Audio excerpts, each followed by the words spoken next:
कर लेगा।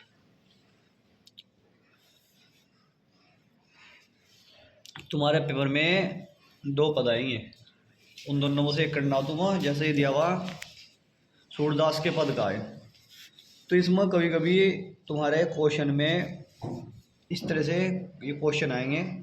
1 2 3 4 5 6 7 8 क्वेश्चन है।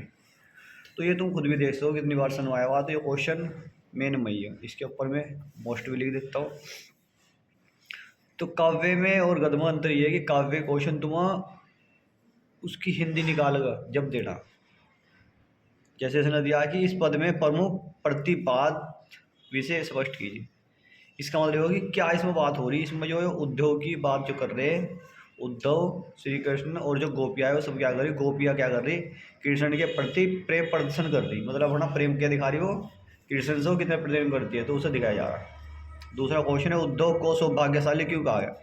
सौभाग्यशाली इसलिए कह रही क्योंकि जो उद्धव रहता है वो हमेशा क्या करता है, वो उद्धव सौभाग्यशाली इसलिए कहती है क्योंकि उद्धव प्रेम में धागे में बंधे नहीं है, इसलिए पूर्णतः अनासक्त है, मतलब कि पूर्ण स्वतंत्र हो। ठीक है ना। फिर क्वेश्चन दिया है ना, कमल पत्र की क्या विशेषता है। कमल का मतलब कमल फूल हो, जो कमल फूल के पत्र की, पत्र मतलब उसके जो पत्ता होते हैं उनकी क्या विशेषता होती है, उन पर पानी नहीं ठहरता। उसमें पानी डाल दो तो वो नीचे गिर जा फिर बार वो, है ना। देखा ना, पूरा कमल जो उसमें रहता है पानी में, फिर भी उसके ऊपर पानी की बूंद नहीं टिकती है, इसकी विशेषता बताई गई। नहानी मन अनुरागी कहकर किस व्यंग का व्यंग किया गया है। क्या व्यंग मतलब होता है मजाक उड़ाना जैसा। नहानी मंग अनुरागी कहकर गोपियों ने उद्धव के व्यंग किया है।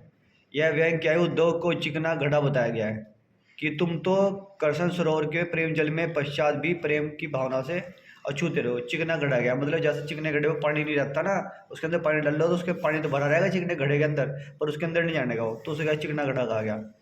तो ये उसका व्यंग करा, मतलब उसे क्या कराया, ऐसा मजाक बनाया कि भाई तुम तो ऐसे चिकने घड़े हो, उसके अंदर पानी नहीं जा सकता तो तुम्हारे अंदर भी जा सकता।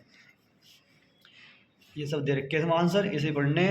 फिर इसमें क्वेश्चन ये बहुत आता है, गुड़ चाटी जीव पागी के माध्यम से श्री कृष्ण के प्रति प्रतिपाद कीजिए।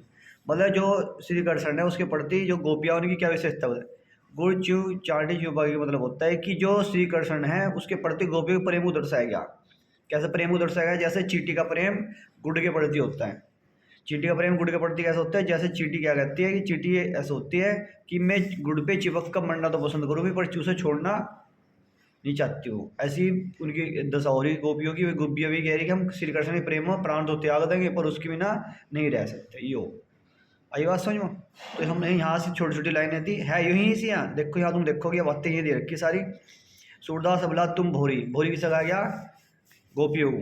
गुड़ चोटी चूं पागी, तुम कैसी हो रही, तुम्हारी स्थिति गुड़ की जैसे, उस गुड़ के चिपकी हुई चींटी की